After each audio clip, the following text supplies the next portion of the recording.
یاد کرو جب موسیٰ نے اپنی قوم سے کہا تھا کہ اے میری قوم کے لوگوں، اللہ کی اس نعمت کا خیال کرو جو اس نے تمہیں عطا کی تھی۔ اس نے تم میں نبی پیدا کیے، تم کو فرما روا بنایا اور تم کو وہ کچھ دیا جو دنیا میں کسی کو نہ دیا تھا۔ اے برادران قوم، اس مقدس سرزمین میں داخل ہو جاؤ جو اللہ نے تمہارے لیے لکھ دی ہے، پیچھے نہ ہٹو ورنہ ناکام و نامراد پلٹو گے۔ انہوں نے جواب دیا، اے موسیٰ، وہاں تو بڑے زبردست لوگ رہتے ہیں، ہم وہاں ہرگز نہ جائیں گے جب تک وہ وہاں سے نہ نکل جائیں۔ ہاں، اگر وہ نکل گئے تو ہم داخل ہونے کے لیے تیار ہیں۔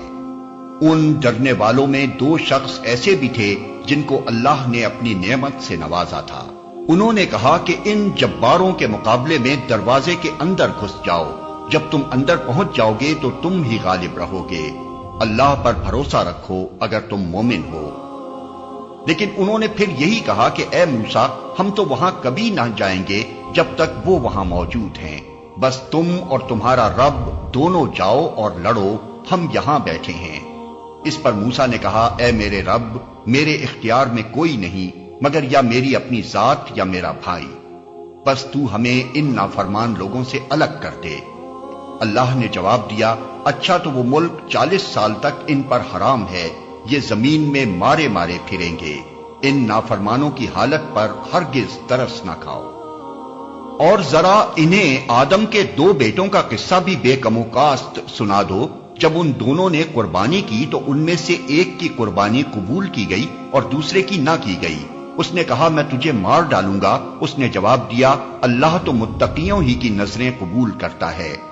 اگر تو مجھے قتل کرنے کے لیے ہاتھ اٹھائے گا تو میں تجھے قتل کرنے کے لیے ہاتھ نہ اٹھاؤں گا۔ میں اللہ رب العالمین سے ڈرتا ہوں۔ میں چاہتا ہوں کہ میرا اور اپنا گناہ تو ہی سمیٹ لے اور دوزخی بن کر رہے۔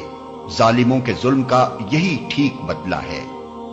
آخر کار اس کے نفس نے اپنے بھائی کا قتل اس کے لیے آسان کر دیا اور وہ اسے مار کر ان لوگوں میں شامل ہو گیا جو نقصان اٹھانے والے ہیں۔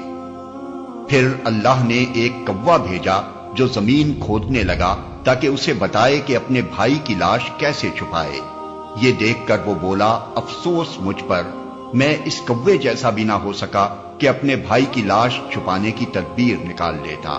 اس کے بعد وہ اپنے کیے پر بہت پچھتایا۔ اسی وجہ سے بنی اسرائیل پر ہم نے یہ فرمان لکھ دیا تھا کہ جس نے کسی انسان کو خون کے بدلے یا زمین میں فساد پھیلانے کے سوا کسی اور وجہ سے قتل کیا، اس نے گویا تمام انسانوں کو قتل کر دیا، اور جس نے کسی کی جان بچائی اس نے گویا تمام انسانوں کو زندگی بخش دی۔ مگر ان کا حال یہ ہے کہ ہمارے رسول پے در پے ان کے پاس کھلی کھلی ہدایات لے کر آئے، پھر بھی ان میں بکثرت لوگ زمین میں زیادتیاں کرنے والے ہیں۔ جو لوگ اللہ اور اس کے رسول سے لڑتے ہیں اور زمین میں اس لیے تگ و دو کرتے پھرتے ہیں کہ فساد برپا کریں، ان کی سزا یہ ہے کہ قتل کیے جائیں یا سولی پر چڑھائے جائیں یا ان کے ہاتھ اور پاؤں مخالف سمتوں سے کاٹ ڈالے جائیں یا وہ جلا وطن کر دیے جائیں۔ یہ ذلت و رسوائی تو ان کے لیے دنیا میں ہے، اور آخرت میں ان کے لیے اس سے بڑی سزا ہے